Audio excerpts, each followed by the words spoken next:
asi budeme musieť, dámy a páni, uvažovať o zvolaní mimoriadnej schôdze Národnej rady. Od začiatku vojenského konfliktu na Ukrajine Európska únia a členské štáty Európskej únie poskytli Ukrajine finančnú pomoc vo výške, dobre počúvajte, 177,5 miliardy eur. To je údaj nie z mojej hlavy, to je údaj v záveroch Európskej rady, ktoré sme schválili teraz vo štvrtok v Bruseli. 177,5 miliardy eur za 2,5 roka išlo na Ukrajinu na zbrane, hlavne na zbrane.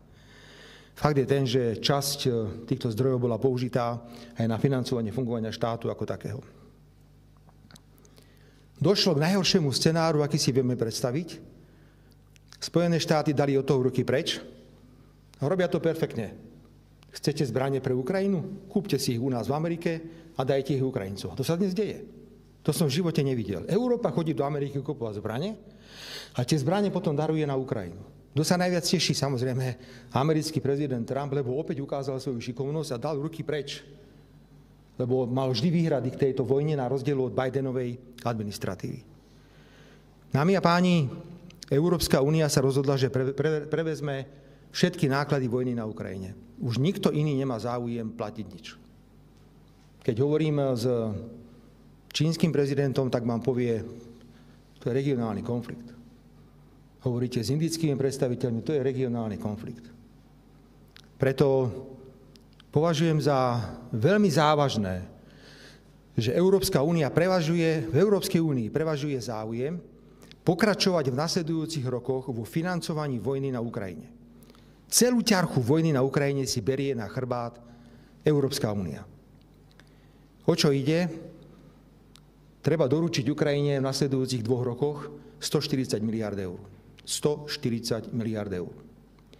Pochopiteľne, že je veľmi ťažké si predstaviť, že by v tejto situácii začali členské krajiny zo svojich štátnych rozpočtov sťahovať peniaze a urobili by nejaký balík 140 miliard eur. A najmä vo svetle prílevu čím ďalej, tým viac mladých chlapcov, ktorí prichádzajú z Ukrajiny do Európy. To bola vážna téma v Európskej únii. Veľmi vážne bolo povedané prezidentovi Zelenskému, pán prezident, to takto ako má fungovať? Tam majú ísť peniaze, tam majú ísť zbrane a súčasne vidíme veľký prílev mladých ľudí vo veku 18 až 22 rokov do Európy. 140 miliárd sa preto rozhodla Európska únia, alebo tí veľkí hráči, že sa ich pokúsia získať zo tzv. Zmrazených ruských aktív. Viaceré krajiny majú zmrazené ruské aktíva. Začnem Japonskom, ktoré však povedalo, že konfiškovať zmrazené ruské aktívy je nemožné. Dajú sa s týmito aktívami robiť veci až potom, čo je podpísaná mierová dohoda a padne nejaké rozhodnutie o náhrade škôd, ktoré sú spôsobené vojnovým konfliktom. Ale v stave, kedy sa nachádzame, to je v rozpore s medzinárodným právom. Japonsko to jasne hovorí. Ako som vo svojom videu povedal, tento kus ruského syra však veľmi vonia európskym havranom. Veľmi vonia. A je tu názor, že treba pripraviť do decembra nejaké návrhy, že čo s tým. A opäť platí. Ale kto to samozrejme z nich povie? Na základe návrhu, ktorý som predložil, sme do záverov nedali žiadnu zmienku o zmrazených aktívach a ich možnom použití na pomoc Ukrajine v rokoch 2025 až 26-27, prepáčte.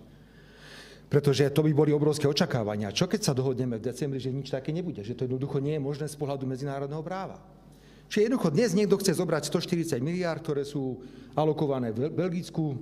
Belgický premiér má z toho takúto hlavu. A hrozí čo? Poprvé hrozí, že to nebude v poriadku s medzinárodným právom. Po druhé, samozrejme, hrozí obrovské množstvo rôznych medzinárodných arbitráží a sporov. No ale hlavne hrozí odveta. Zoberte si, že by som podpísal takúto nejakú vec. A že by nám oznámil ruský kabinet, že nám berú všetky nehnuteľnosti, ktoré máme. Tak ako my by sme chceli ich skonfiškovať, tak oni by skonfiškovali nás. O tomto sme sa vážne bavili na Európskej rade, pozor. Hovorili premiéri, čo keď nám zoberú nejaké lode? Čo keď nám poberú naše majetky, ktoré máme na území Ruskej federácie alebo niekde inde? Čiže táto téma je veľmi, veľmi nebezpečná. Preto, aby to neboli žiadne pochybnosti, vždy to, čo poviem, aj urobím. Ak som povedal v lete, že podporím 18. balík len vtedy, ak dostanem záruky nejaké, hoci sme hlasovali proti tomu návrhu, máme tie záruky, máte ich písomné podoby, môžete si ich naštudovať a zverejniť. Ak som povedal, že podporím tieto závery len vtedy, ak tam budú zmienky ohľadne automobilového priemyslu, ETS-ky a ohľadne cien energií, a len vtedy podporím 19. balík, stalo sa. A teraz hovorím veľmi jasne. Ako predseda vlády Slovenskej republiky odmietam, aby sa Slovensko zúčastnilo na akýkoľvek finančnej schéme, ktorej cieľom je pomôcť Ukrajine zvládať vojnu a vojenské výdavky. Môže vykrikovať Korčok a ďalší, že ani náboj. Áno, zadarmo ani náboj. Keď si od nás chce niečo kúpiť, predáme. Prečo nie? Ak dnes Spojené štáty majú plné sklady zbraní a hovoria, kupujte od nás a dávajte na Ukrajinu. Ak sme my schopní niečo vyrobiť takéhoto typu, nech sa páči, kto chce, nech si od nás kúpi. To znamená ani náboj. Znamená, že zadarmo nepôjde žiadna smrtiaca pomoc na Ukrajinu a nezúčastníme sa žiadnej schémy, ktorá by viedla k tomu, že budeme financovať vojenské potreby Ukrajiny. Tie schémy sú rôzne. Poprvé to môže byť, že vyskladať sa na to. Potom to môže byť druhá schéma, že budeme podpisovať garancie za pôžičku vo vzťahu k Ukrajine v hodnote 140 miliárd eur. Dámy a páni, to si naozaj niekto myslí, že niekedy Ukrajina tie peniaze vráti, v živote ich nevráti. Viete, aká naša garancia v tomto prípade? 1,4 miliardy eur. To mám akože podpísať 1,4 miliardy eur záruku Ukrajine na ich vojenské potreby? Slováci otvorili Ukrajincom aj domy, aj srdcia a sme pripravení pomáhať tam, kde treba. Ak potrebujú pomáhať s odmiňovaním, budeme odmiňovať. Ak potrebujú nejaký bager na odstraňovanie sútin alebo niečo podobné, pomôžeme. Ak potrebujú nejakú zdravotnícku pomoc, pomôžeme. Ale nebudeme sa zúčastňovať na žiadnych schémach, na pôžičkách, na skladaní sa, aby sme financovali vojenské potreby Ukrajiny. Toto je najväčšia chyba, do ktorej sa púšťa Európska únia. Prevládol názor, že treba pomôcť Ukrajine. Ja som za to, pomáhajme, ale nie, že nebudeme financovať vojnu. Pomáhajme im. Ja si uvedomujem, že tie finančné tlaky sú obrovské na Ukrajine, ale ak treba, tak my tomu zvoláme Národnú radu. Ak toto nestačí, čo teraz hovorím, kľudne zvolajme Národnú radu a nech opozícia kľudne hlasuje, že treba Ukrajine podpísať garanciu vo výške 1,4 miliardy alebo sa vyzberať na takúto sumu, aby dohromady sme dali 140 miliárd eur. My budeme pomáhať. Tak, ako pomáhame. Budeme organizovať spoločné rokovania vlád. Bolo to mimoriadne efektívne a úspešné. Tá vláda bola naozaj dobrá. Lebo to sú projekty, ktoré sú dobré pre ľudí, ktorí žijú na obidvoch stranách hraníc. Ale v tomto so Slovenskom nemôže nikto rátať. Toto žiaľ nie je téma pre V4. Predpokladám, že tu asi budeme mať rozdielne názory niektoré krajiny, ale za Slovensko chcem, aby bolo v tomto úplne, ale že úplne jasno. Ak toto moje vyjadrenie dnes niekoho pobúri, zvolajme Národnú radu a nech sa schváli mandát. Ja ten mandát nepotrebujem. Ja sa cítim dostatočne silný z vládou Slovenskej republiky na to, aby som mohol ísť do Bruselu. V decembri, aby som povedal, prepáčte, ak to chcete urobiť ako koalícia, tzv. Coalition of Willing, ako oni hovoria, takých, čo chcú, ktorí si želajú, môžete to urobiť. Ja nemôžem predsa nikomu brániť, ak niekto chce finančne pomáhať Ukrajine. Tomu my brániť nevieme ani nemôžeme. Ale za Slovensko opakujem, na zbrane, na vojenské výdavky Ukrajiny nepôjde ani cent. Ostatné veci, ja chápem, však Šimečka v živote si z pištole nevystrelil, tak on bude rozprávať, že ešte odmiňovanie je vojenská pomoc. Odmiňovanie je pomoc pre ľudí, aby tam tí ľudia reálne mohli fungovať a chodiť. Tak dáme nejaký báger na odstránenie z búraného domu alebo domu, ktorý padol po nejakom zásahu bomby. To je pomoc. Ak im dáme nejaké detektory na plyny, to je pomoc. Ak je to zdravotnícka pomoc, to je pomoc. Ale nebudeme dávať naše finančné zdroje na náboje, na delostrelectvo, na rakety alebo neviem na čo všetko. To je mimo nás. Kto im chce dať, nech dá. Slovensko takéto veci určite dávať nebude zadarmo. Ak si chcú kúpiť nejaké náboje od nás, tak si ich kúpiť môžu. Toľko z mojej strany. Pán minister, hlavne ťa chcem veľmi požiadať opätovne otvoriť v maximálnej možnej dynamike fungovanie V4. A myslím si, že po voľbách v Českej republike, ja som ešte nehovoril osobne s pánom Babišom, ja som mu iba telefonicky blahoželal k voľbám, ale predpokladám, že nájdeme veľa tém, kde 4 krajiny Európskej únie a 4 krajiny V4 budú mať rovnaké postoje, ako to bolo pred niekoľkými rokmi. Ďakujem pekne.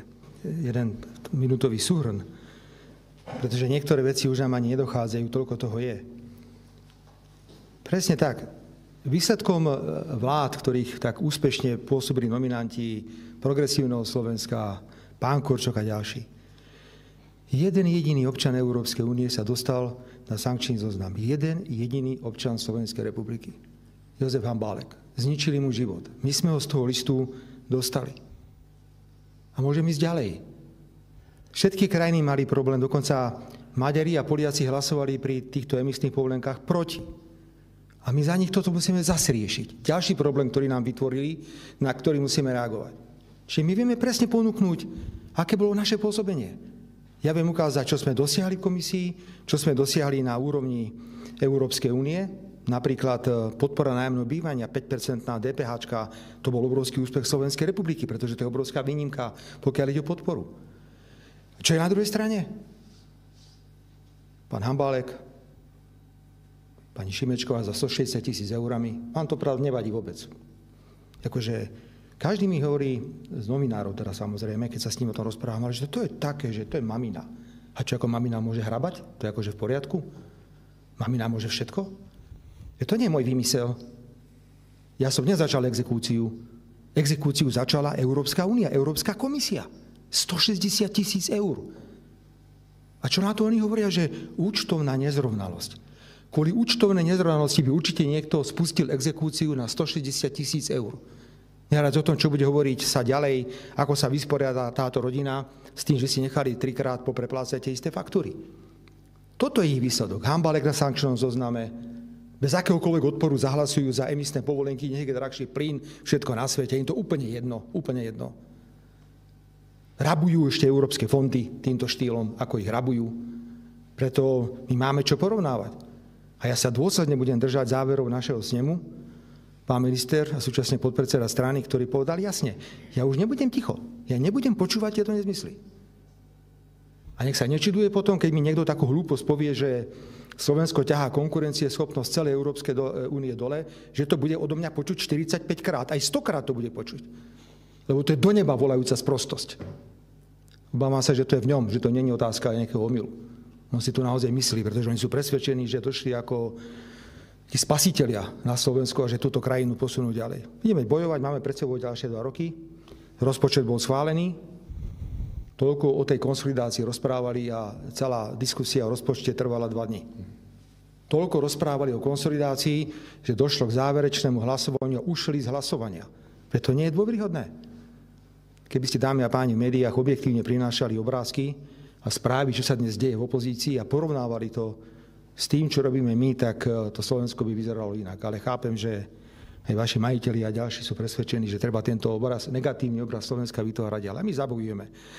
Myslím si, že máme pred sebou ďalšie 2 roky až do roku 2027, kedy budú riadne parlamentné voľby.